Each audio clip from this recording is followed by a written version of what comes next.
It's the Halloween season, a terrifying time full of frightful sights, ghoulish nights, and an absolutely terrifying atmosphere that permeates the air. One in which I am obligated to stop everything I planned on reviewing to talk about something horror-related. Except for last year because, to be frank, I didn't want to rush one out just for the sake of having one on Halloween, and instead put out a quality video. This year, the original plan was a 3-part special on 3 Konami games to show just how much the company has changed over time, mostly for the worse, to the point where they turned the critically acclaimed psychological horror series, Silent Hill, into a Diablo-style thing. Also, the worst HD collection ever, but frankly none of that is happening because Konami is Konami. In the past few months, quite a few new details have risen up about their abhorrent activities. Most notably, the abysmal working conditions for those employed at the company. And here's where I quote a source again. Welcome to Konami. You're worthless, and everyone knows it. You know, dropping Atomic Games because you have no respect for the medium of video games and those who work in it is one thing. Mistreating your own employees to the point where they feel worthless. Screw every one of your higher-ups. Just no wonder people believe this company was on fire a few weeks ago. At this point, would anybody be surprised that someone at Konami's management was so incompetent that they forgot they left the stove on before they left the building? It was that news which finally put Konami on my list of companies I'm not reviewing or buying games from, so for those looking for me to talk about, say, The Phantom Pain, sorry, but it's not happening. If I ever do play it, it'll be either used or borrowed from a friend. So yeah, none of this. Instead, we're going to be taking a look at 2 games from a company that has no problem charging for content that was already on the disc. Capcom. I didn't say they were much better, I just said no Konami. And no, we're not going to take a look at Resident Evil this year, namely since Resident Evil isn't scary. Unless we're talking about the voice acting, that is just downright terrifying. That was too close. You were almost a Jill sandwich. You're right. You know what is scary? Miscolored characters on Game Boy Box Art. Ooh.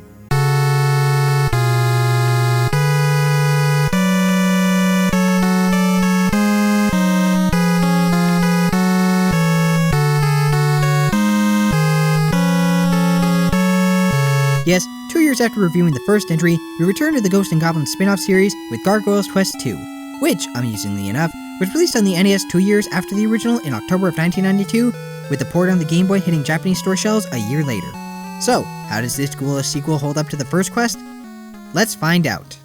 The story is a prequel, with our hero Firebrand beginning his training to become the legendary Red Blaze, only for a mysterious blacklight to sweep across the ghoul realm.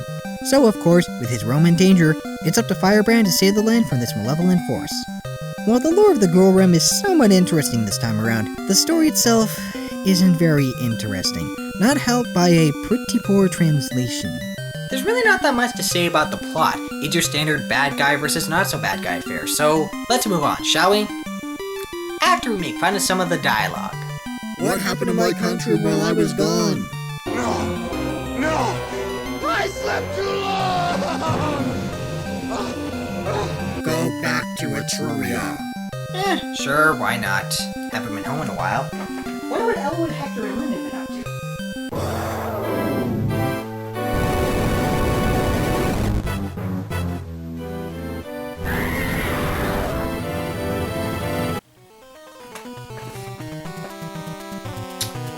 Yeah, I think I'm gonna stick in the realm with the skeletons and the demons, if you don't mind. For what it lacks in a compelling narrative, Gargoyle's Quest 2 makes up for it by building upon the solid wall-climbing, high-flying platforming foundation that made the original so great, while leaving the RPG elements just as undercooked as before. One odd design choice that the sequel makes is the complete expulsion of random encounters. This decision has mixed results. On one hand, you no longer have to worry about constantly being interrupted on your journey like you were in the original, so the game moves at a much more brisk pace. On the other hand, it ends up making the ghoul realm feel less lively. Well, less lively than a place filled with demonic creatures than the undead can be at least, but I digress. There are battles to be fought in set areas and vials to be found, but it feels more barren and empty than its predecessor. On top of that, it gets kind of boring when you're wandering around from town to town, level to level, with little to do on your way there. That said, the journey is well worth taking, as Gargoyle's Quest 2 features some of the best level design to grace the NES. Testing the player at every turn with every tool they've acquired up to that point, the standout being the new addition of a magic tornado breath thing that you can stand on, because that's how tornadoes work, of course. And when I say it's a test, I mean it's a test of skill. Like the first Gargoyle's Quest, it's still very difficult, though not due to health this time around since you start earning health points far earlier on.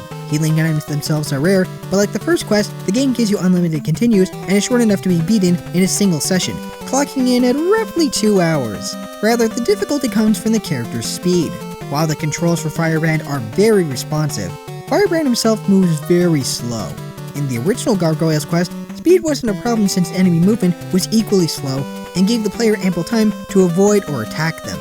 In the sequel, the character's slowness becomes a problem because there are several enemies, a few bosses in particular, that move way too fast for you to react and dodge given their irregular speed. It's encounters like these that result in difficulty spikes in a game that gradually becomes easier as time goes by, which isn't to say there isn't any frustration to come from the platforming segments. Those of you who've seen Derek Alexander's take on the trilogy may already know what I'm talking about, but it bears repeating. This jump is next to impossible! It's one of the earliest parts of Gargoyle's Quest 2, and is easily the most infuriating segment in the entire game. It's barely achievable, and comes right before another level that, more likely than not, you won't be able to make it through, given how many lives you lost trying to cross over. Now this wouldn't be so bad if it didn't take forever to get back to there and take another shot at this crossing, but sadly the closest town is quite the distance away, and takes a lot of time to get back there and take another stab at it. If Gargoyle's Quest 2's best stages are a thoroughly challenging test, then this tepid section is a final exam that doesn't cover any of the subjects you studied for and only gives you 3 chances to get it right. One part that the game absolutely nails is the presentation. The rich atmosphere of the Ghoul Realm is elegantly captured with some finely detailed backgrounds and fantastic sprite work for Firebrand and his many foes. Save for 1 or 2 of the ghouls you face that look a little out of place. What is this supposed to be, Slimer? Equally as wonderful is the soundtrack, filled with some of the catchiest tunes to ever come out from the NES. Gargoyle's Quest 2 feels like a natural progression for the series, building on top of a solid foundation that was the original. For what faults can be laid for the sluggish movement the protagonist sports, it cannot be understated how satisfying it is to overcome the thoroughly challenging level design. It's one of Capcom's best NES games, which is saying a lot given the competition.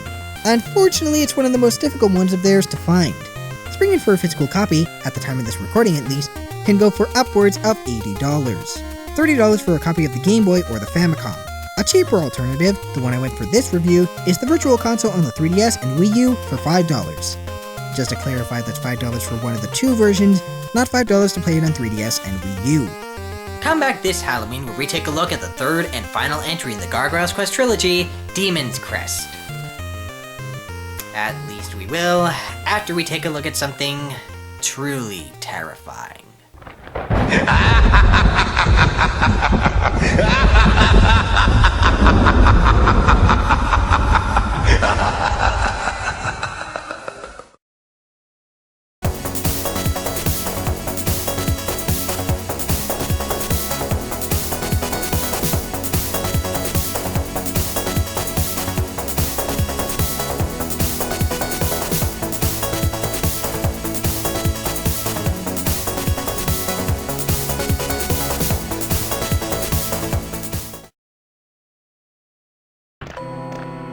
Wesker!